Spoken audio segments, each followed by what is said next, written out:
By day, Bremen's town square was a vibrant tapestry of life, street musicians, children's laughter, the hum of cafe conversations blending into an atmosphere of warmth and movement. But when night fell, the city held its breath. As the crowds dispersed and the last cafe lights flickered out, the square transformed.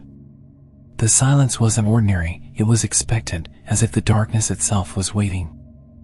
I stood alone in the center of the square, my gaze locked onto the ancient statue that loomed before me. At night, it seemed less like a sculpture and more like a mourner frozen in time. The weathered stone, pitted and scarred by the centuries, gave it the look of something unearthed from an ancient burial site rather than a city monument. Rumors whispered of a sound, a faint, distant scream that could be heard if one ventured too close at midnight. A mere urban legend, perhaps. A trick of the wind, an overactive imagination. But as a historian, I was more interested in the statue's origins, or rather, the lack of them. No clear records. No official documentation of its creation. A monument with no past. And yet, as the wind stirred through the square, I felt something I could not explain. Not fear exactly, but an unease that ran deeper than rationality, a whisper of warning in my very bones.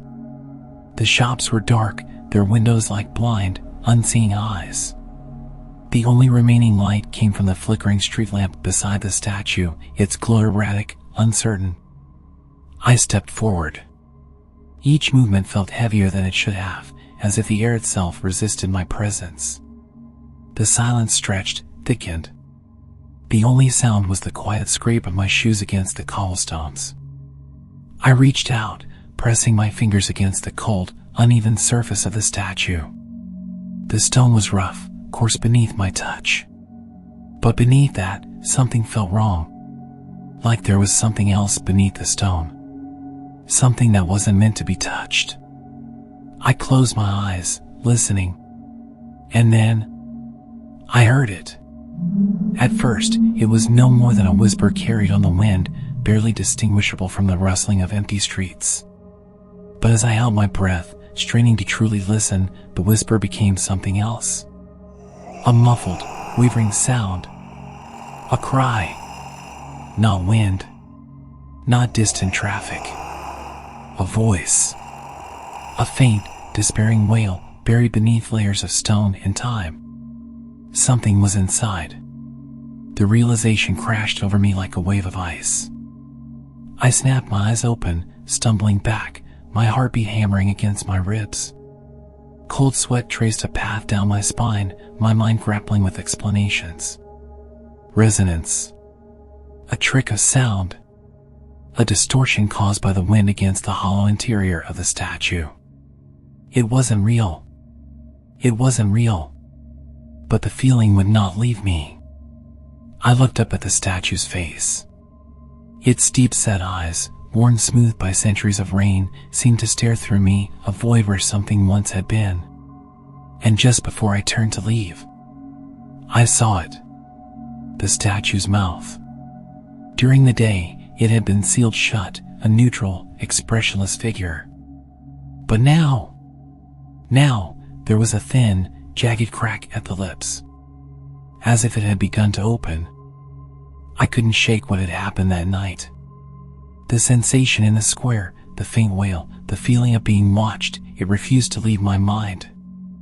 As a historian, I knew that urban legends often had roots in reality. The statue's unclear origins only deepened my curiosity. I needed to find the truth. The next morning, I went to the Bremen City Archives, hoping to uncover any official records about the statue. But as I sifted through centuries of urban planning documents, a disturbing pattern emerged. There was almost nothing on the statue. It was as if it had simply appeared one day. No design blueprints. No record of a donor.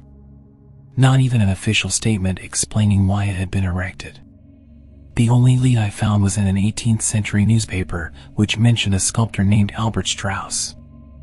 According to the article, he had once worked in Bremen and had been commissioned by a nobleman to create a monument. But after that project, his name vanished from all historical records. It was as if he had never existed.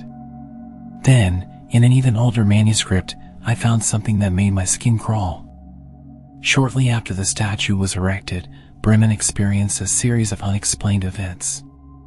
Night guards reported hearing strange whispers in the square at midnight. Some even swore they saw the statue's shadow move. Those who spoke about it too openly either resigned, went missing, or were declared insane and committed to asylums. I dug further, hoping to find any record about the statue's internal structure. If I could just scan it, I might be able to prove whether something was inside. But when I requested permission to inspect the statue using detection equipment, I was met with a firm refusal. The statue is an important cultural artifact of our city, the city official said. His tone was cold, absolute. We do not allow destructive examinations. His reaction was too defensive. Too deliberate. As if he knew something he wasn't willing to say. That night, I returned to the square. This time, I brought a flashlight. I moved the beam slowly along the statue's surface, tracing the cracks, watching how the light crawled over its contours. Then, my breath hitched. The mouth. The crack had widened. More than it should have. More than it had yesterday. I looked up at the sky, trying to steady myself, telling myself I was imagining things. The square was silent. The air was too still, thick like congealed time. I was about to lower my gaze when I saw it. Deep inside the statue's eye sockets. Something moved. A slow, wet shift. Something inside was stirring. My rational mind screamed optical illusion, a trick of the light, a misinterpretation of shadow. But my instincts told me to run. I turned sharply, walking fast, forcing myself not to look back. But as I moved, I felt it. That cold, unrelenting gaze. A weight pressing against my back. No matter how far I walked, I knew the statue's empty sockets were following me. Back in my hotel room, my hands trembled as I pulled out my camera. I flipped through the photos, zooming in on the statue's face, searching for any logical explanation. Then, I saw it. The mouth in the photo. It was more open than I remembered. More than it had been just minutes ago. The Bremen square was silent at this hour, the kind of silence that felt deliberate, as if the city itself had stopped breathing. I stood in the shadows, gripping my flashlight, the beam trembling slightly as I directed it toward the statue. It loomed in the dark, cold and unyielding, a monument that now felt less like a work of art and more like a tombstone. The wind howled through the square, carrying the damp scent of decay from the nearby Weser River, as if something long buried was finally stirring. I took a slow breath, trying to still my pounding heart. Then, I saw it. The cracks. They had grown. Not just at the mouth, but across its neck, chest, and shoulders, thin, spiderweb fractures that looked less like damage and more like something inside was pushing to break free. A cold shudder ran through me, but I didn't stop. I needed to know. I pulled out the small chisel I had brought, pressing its sharp edge against one of the cracks. Gently, carefully, I pried at the stone. The surface shifted. The faintest sound of grinding rock filled the air. A small fragment, no larger than a fingernail, broke loose, exposing a sliver of black void beneath the stone. And then, it screamed. The sound didn't come from outside the statue. It came from within. A raw, muffled shriek, like someone had been buried alive and was clawing desperately for release. The square seemed to shake, the very air warping around me. The scream was not wind. It was not my imagination. It was something inside that had never stopped screaming. The wail shifted into a low, rattling moan, an inhuman, endless lament. I froze, my breath turning to ice. It wasn't just a voice. It was voices. Dozens. Hundreds. Crying. Pleading. Suffocating beneath the weight of centuries. My hands trembled as I pried another piece loose. And then, the crack spread. It ripped open, the stone crumbling away like rotting flesh, exposing what lay beneath. A corpse. Curled inside the statue's hollow chest, its limbs twisted, its jaw locked in a final, eternal scream. The flesh had shriveled to blackened leather, the fingers frozen in a death grip, nails embedded deep into its own flesh. And across the rotting sternum, carved into the bone itself. A.S. Albert Strauss. The sculptor. My heart stopped. Then, a pressure crushed down on me. A suffocating weight, like the air had turned to stone itself.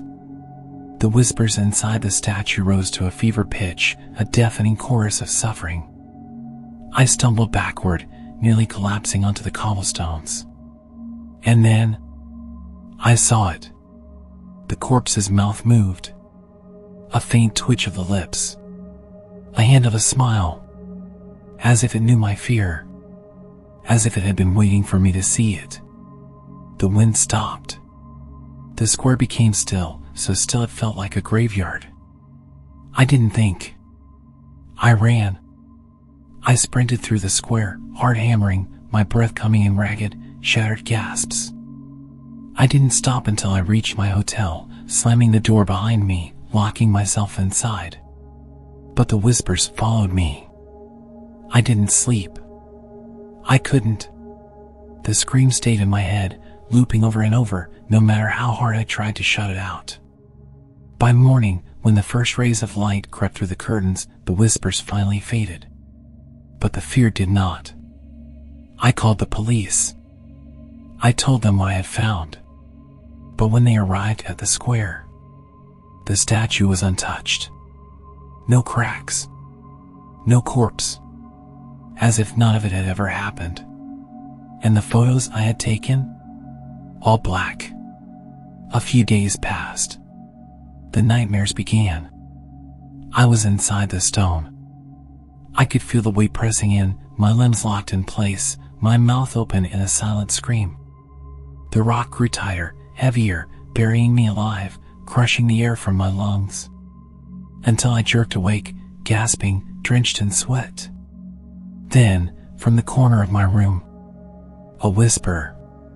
Soft. Faint. Impossible. I turned, slowly. The mirror. My reflection stared back at me. And as I watched, my mouth split into a crack of a smile.